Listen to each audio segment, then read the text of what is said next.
Play store কাজ করে না, ডাউনলোড পেন্ডিং এবং কি download can not install apps এরকম লেখা ওঠে। যদি আপনি দেখতে পারেন যে প্লে স্টোরে যাওয়ার পর প্লে স্টোর নট ওয়ার্কিং এবং কি can not install app free some spaces এরকম লেখা ওঠে, এরকম লেখা উঠলে মূলত কিভাবে এ থেকে বেরোতে পারেন সেটা স্টেপ বাই স্টেপ দেখিয়ে দিব। আর আজ আমার হাতে যে ফোনটি রয়েছে সেই ফোনটি হচ্ছে রিয়েলমি C33।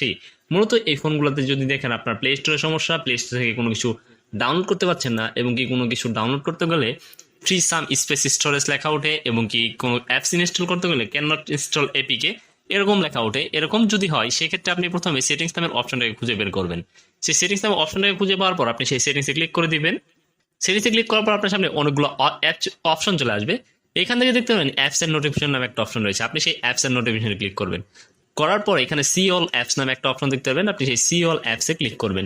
সি অল অ্যাপসে ক্লিক করার পর আপনার সামনে সমস্ত অ্যাপস কিন্তু শো করবে। এখান থেকে আপনি স্ক্রল ডাউন করবেন, এখানে দেখতে পাবেন গুগল প্লে স্টোর এবং কি গুগল প্লে সার্ভিসেস নামে দুইটা অপশন রয়েছে।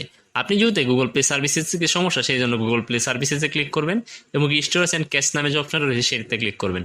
তারপর ক্লিয়ার ক্যাচ, তারপর ম্যানেজ স্পেসে ক্লিক করে ক্লিয়ার অর্ডারতে ক্লিক করে দিবেন, তারপর ওকেতে ক্লিক করে দিবেন।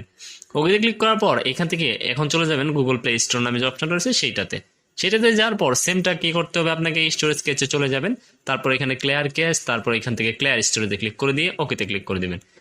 এটা করার ফলে আপনার ফোনের প্লে স্টোরের যে জামগুলো ছিল, অর্থাৎ প্লে স্টোরের যে কাজ করে না, এই প্লে স্টোর যে ঘুরছে শুধু ঘুরেছে সেগুলোর সমস্যার কিন্তু সমাধান হয়ে যাবে ইনশাল্লাহ। এই জন্য আপনাকে এইখান থেকে আরেকটা কাজ করতে হবে, সেটা হচ্ছে এটা করার পর এখান থেকে ব্যাক চলে এসে আপনি প্লে স্টোরে চলে যাবেন। চলে যাওয়ার পর আপনার ফোনটাকে ওয়াইফাই বা ইন্টারনেট কানেকশন দিয়ে নেবেন। ইন্টারনেট কানেকশন দিয়ে নেওয়ার পর আপনার ফোনের প্লে স্টোরটা কিন্তু মোটামুটি ঠিক হয়ে যাবে। এখন দেখতে পাচ্ছেন আমার ফোনের প্লে স্টোরটা কিন্তু সম্পূর্ণভাবে ঠিক হয়ে গেছে। So video